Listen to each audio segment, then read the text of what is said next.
Well, hello, everyone. My name is Derrick Nelson. I'm an associate professor of educational studies at Swarthmore College, where I'm also affiliated faculty with the Gender and Sexuality Studies program.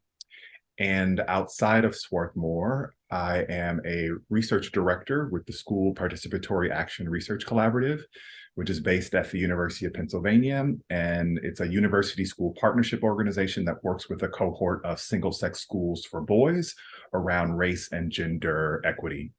I'm also the editor of one of the editors of the journal Men and Masculinities, and we publish scholarship that explores masculinities in their kind of fluid form. And I began my career in education as a first grade teacher to a single sex cohort of Black and Latinx boys in the neighborhood that I grew up in Milwaukee, Wisconsin.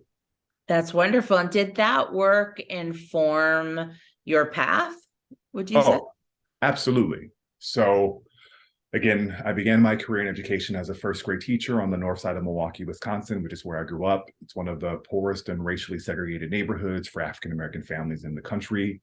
It was at a co-ed elementary school that had a single-sex intervention by default for a group of Black and Latinx boys. My principal had asked all of the kindergarten teachers to identify students that they thought could benefit from an early intervention, either with respect to their academic performance or their behavior. And by default, that list came back primarily comprised of Black and Latinx boys. So I became the embodiment of an intervention for a group of boys that at the age of 6 had already been labeled at risk. And my charge was clear. I was to turn them around by 3rd grade, or my well-meaning principal would begin the special education referral process. So this was in the No Child Left Behind era of American education, where there was high accountability for teachers tied to test scores, and schools had to demonstrate what was called annual yearly progress. And my principal didn't want this particular cohort of boys' test scores to impact their AYP, as they called it. So that is what initiated, if I didn't turn them around by 3rd grade, she would begin the special education referral process because their test scores wouldn't count towards the school's larger. Wow. And also, that's a lot of pressure. Yes. So the stakes were high. Yeah. And it was the challenges as well as the successes that I had in that role as a classroom teacher to a first grade group of boys of color that became the questions that I take up today as a university researcher, professor. And clumsily, in hindsight, as a first-year teacher, it was building relationships with the boys that became a window into seeing how they were so much more than all of the oftentimes negative narratives that were shared with me about them. Yeah. So this one can't keep his hands to himself. This one is constantly out of their seat. This one, you have to make sure that they're in a particular corner of the room. Just all of these narratives about the boys that I was going to inherit. And they were all pretty much mired in these race and gender stereotypes around Black boys and men in the US. Relationships with the boys kind of clumsily, again, leading with curiosity, seeking to understand their perspective, asking them questions about their world and how they're experiencing it. I quickly learned, again, that they were the furthest thing from, or oftentimes so much more than what was shared with me about them. And many of them were, in fact, high performing and just bored and disengaged in their other classes as kindergartners. That was very much drill and skill, rote memorization, test prep. That was the order of the day because of the No Child Left Behind era that we were in. Right. And so when you said your challenges and successes, what did you find? What were some of the challenges? I mean, other than the obvious, which is that they were already labeled, already disregarded, considered bad, whatever that is. Like, we can't do anything. Let's see what you can do. You're probably not going to be able to do anything. Like, just that seems like a challenge in and of itself, the obvious one. And I'm assuming some of the challenge was to bridge the gap between your personal understanding of who they are and then the narrative that was put onto them and how to figure out that. But I'd love to hear what you have to say about those challenges and what your learnings were. You said that you also had some successes, and I'd love to know what they were. Sure. So the biggest challenge was the boys were quite aware of how they were being thought about by other teachers and other children in the building. They knew that they were in the bad class. Yeah. And so the biggest challenge for me was helping them to reimagine who they are and actually recognize their gifts and talents and abilities that they have, like all children in the school.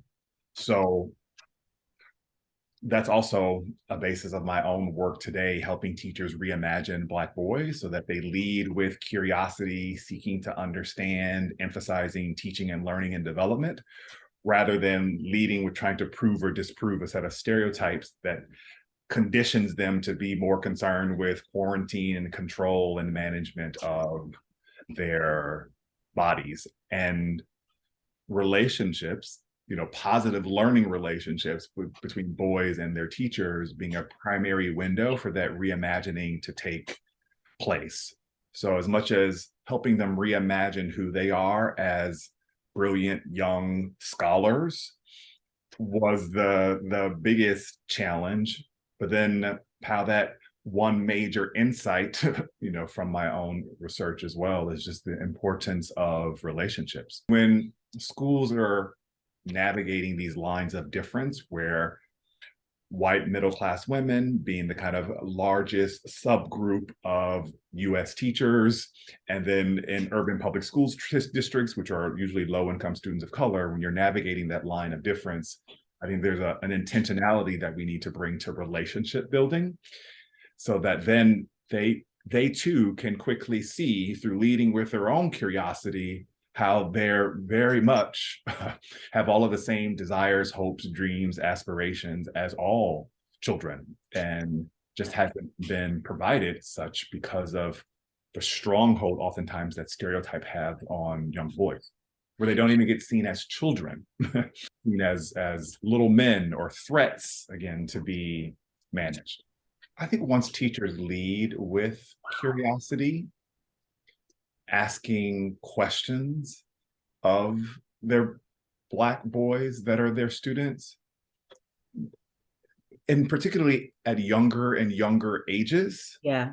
where they still are pretty secure in who they are. They can't help but be what they are, which are children in the world, that they'll quickly see that actually, well, they learn a lot about them, one, and what they learn about them helps them be a better teacher of them. And it's not that Black boys need things that are different. It's just that they get our stereotypes and assumptions and biases about them get in the way of our ability to give them what we know that they need. And I'm a proponent of teachers. I think they're wonderful individuals who have been, in some cases, very well trained. And so it's the biases and stereotypes and assumptions that get in the way of them being the good teachers that they are and providing Black boys with all of the wonderful supports that they've been well trained to give. And once they see what, good education or good teaching provides young Black boys, then they begin to witness all of their potential and promise and success. If there's racism, if there's this narrative of black boys and Black men, like, how is that addressed? Well, that's a task for our society to invest in. I think where teachers learn about the stereotypes of Black boys and men is through news, television, media, and film. And part of what I think is required for us to reimagine Black boyhood is to just put out there into the world more diverse narratives of Black boyhood, so that our images of them are more diverse and varied, rather than falling into a set of archetypes about adult Black men Yes. than they are about young children, that we oppose archetypes about adult Black men that we oppose on young Black boys as children. I'm just curious, like, your thoughts on a broader scale in terms of education and getting maybe more males involved, more Black males? Like, any thoughts on that? Yes, I think American education can benefit from a more diverse teacher workforce. And that's for Black boys and that's for all students. So just Yeah. a more diverse cohort of teachers so that more and more students can see themselves in their teachers. I think that's a wonderful goal. And you see lots of states throughout the country having initiatives to diversify their teaching force. Even in the state of Pennsylvania, where Swarthmore is, there's the Black Educator Development Initiative that it's charged with partnering with teacherette programs throughout the state to diversify teachers throughout the state of Pennsylvania. And I think the most marginalized students really stand to benefit from more diverse teachers or teachers that look like them, because teachers are who they spend a lot of their time with. And I think there is incredible value in terms of imagining their future in different ways, feeling, a connection and closeness to their teacher because they share their racial or gender, background or identity, that all of those factors matter.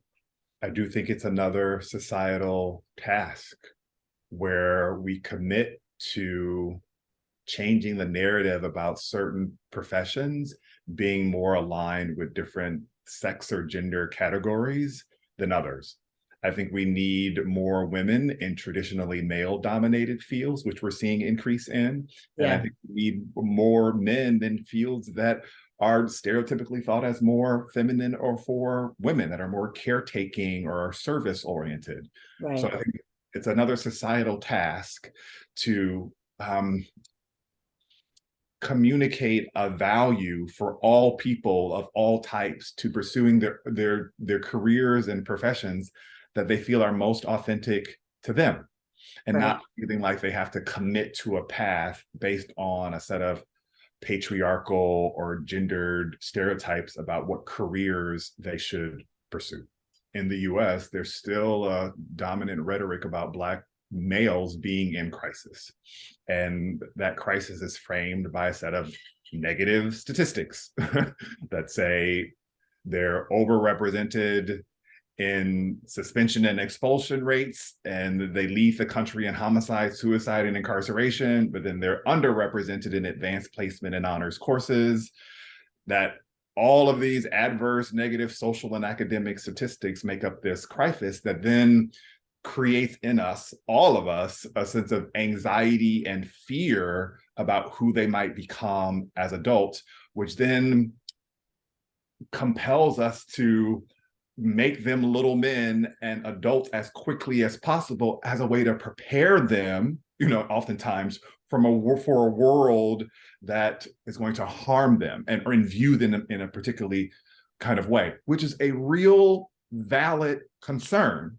However, kind of an argument for reimagining Black boyhood is that actually the best thing that you can provide them with to prepare them for that world that they're going to enter is giving them a childhood where they feel loved and accepted and seen and in close relationship with important people in their lives. But they're better positioned to be able to contend with those negative forces if they know that there are people in the world that gave them a childhood, who love them and help them see all of their brilliance and talent and abilities. And it's the world who has some work to do around reimagining. For sure. Well, that goes back to you personally, and I don't know what your comfort zone is to getting personal, but you said that you taught in the community you were raised.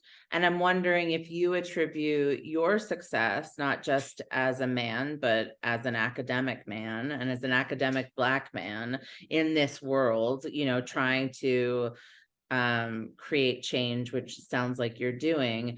Do you attribute that to your family system? Like, I'm just wondering, like, what happened positively to you in the environment that helped you become you? Well, I'm the youngest of three. I have an older brother and an older sister. My older brother and older sister actually went to the elementary school where I taught.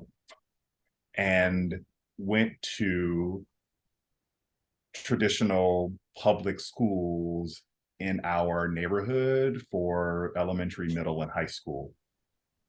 As the third child, I think my mom wanted to do something different with me, which meant that she went looking for other educational opportunities. And at the time, there were two Montessori schools that had opened up in the district that were allowing a citywide application. And it was literally a lottery. And so filling out an application, submitting it on time, and hoping for the best. Yeah. We got lucky that I was able to get a spot in one of those two Montessori schools that then put me on a different trajectory of schools within the district. So I had a Montessori elementary school and then a feeder middle school from that Montessori elementary school.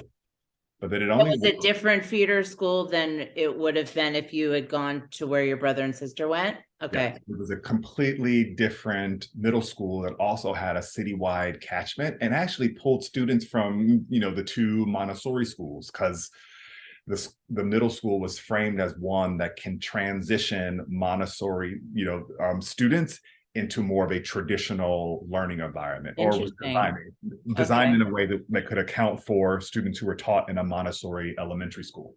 And was it racially and socioeconomically diverse? It was. Because of this lottery? Yes, because of the lottery. And that only worked until 8th grade, because in 8th grade, we were back in a situation where we had to fill out a form that every 8th grade in a family had to complete, and everyone puts down the top 3 high schools in the district. And you just hope for the best in terms of how they figure out where to place kids in those schools. And I didn't get any of my 3 choices. So they were going to send me to my zone school, which was right around the corner from, not too far away from where I grew up, but then was a school that had a 50% graduation rate and was a school at the time that would be published in the local newspaper as a school that had high incidences of violence and all of the kind of negative stereotypes that we associate with large public high schools in Black neighborhoods. Yeah. And another aspect is the summer prior to my 8th grade year, I went to academic summer camp at an all-boys school in downtown Milwaukee. It was a Catholic high school.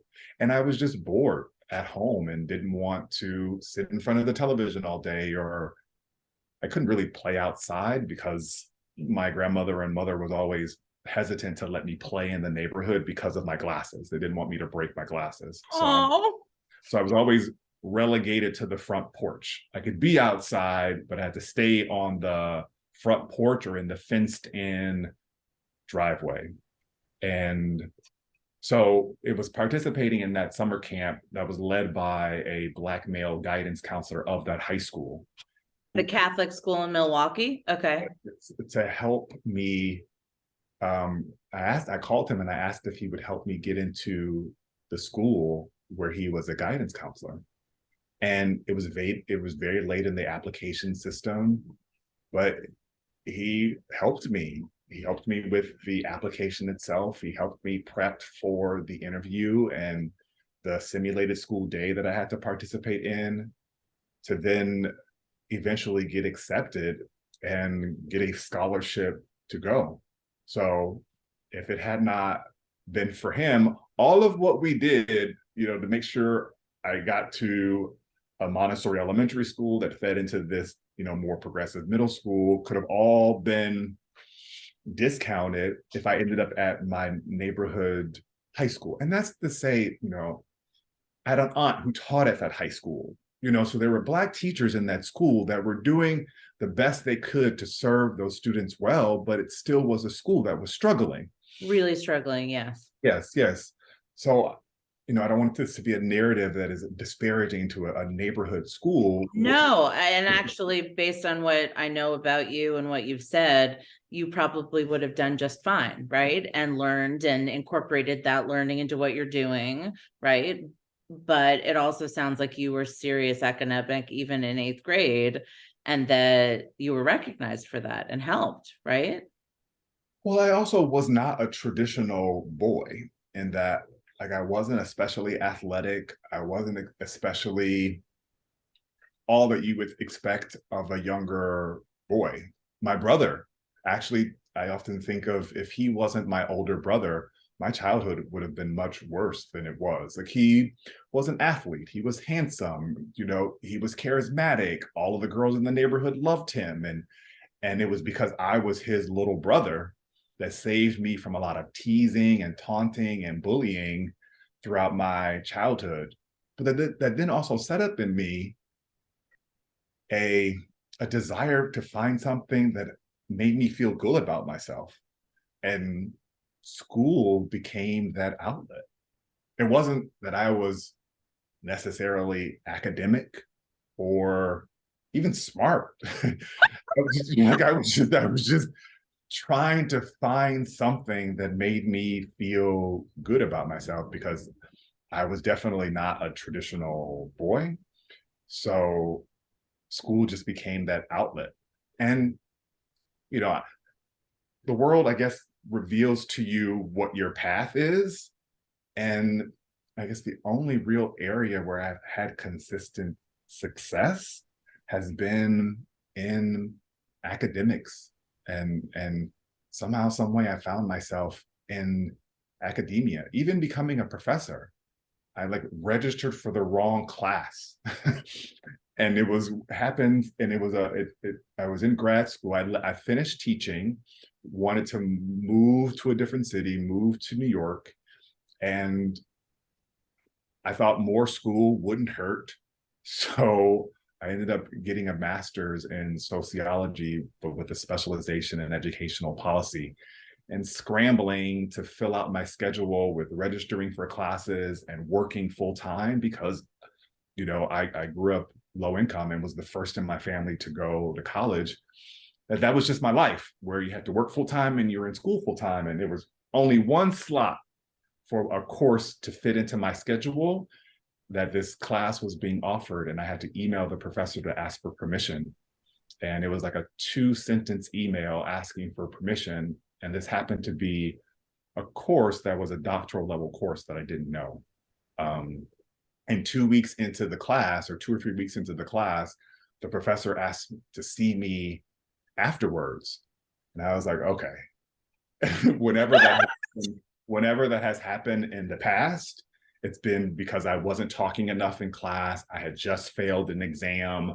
My writing skills or critical thinking skills were underdeveloped. So I was bracing myself for some type of intervention that the teacher was going to present.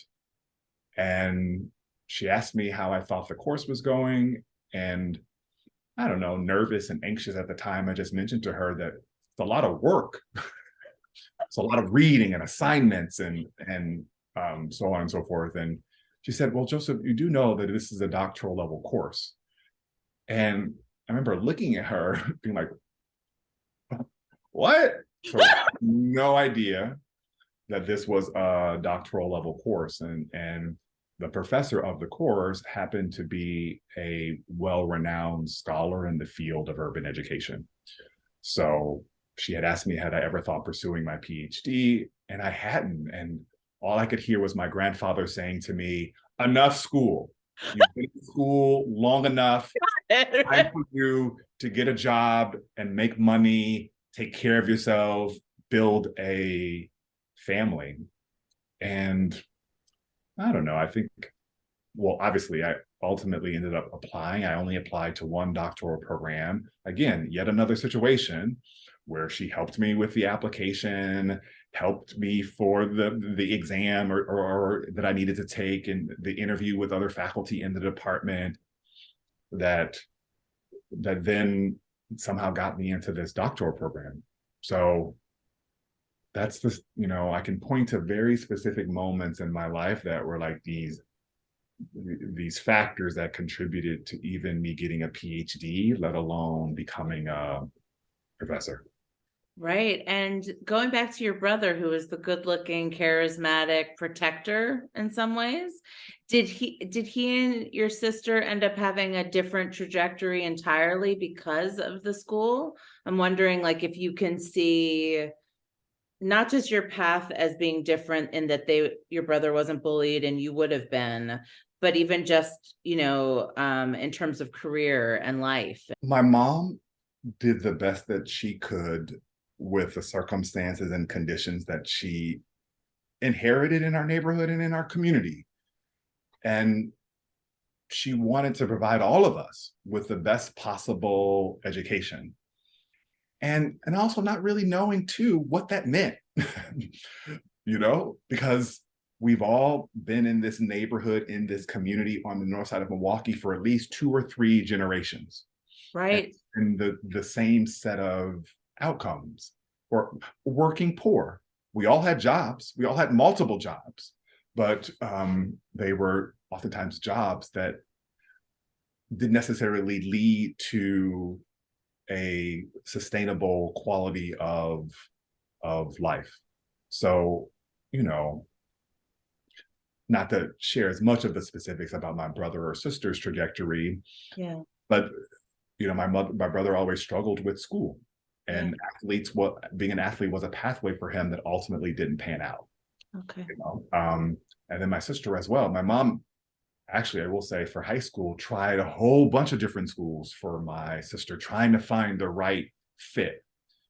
She did ultimately graduate, and has been more in the medical field, and has an associate's degree and is a medical assistant and a respiratory therapist. So, and has been able to build a life for herself in that career. Thankfully, medicine and healthcare, there's more work. And so, if you're willing to work more, then you can earn more. Yeah. So they've found their way, but it just has not been my path. And I always don't know if we're necessarily or if I'm necessarily better off. I know that I have an enormous amount of education debt. You have a very expensive brain. Yeah, so I don't, who's to say like our trajectories are different, but.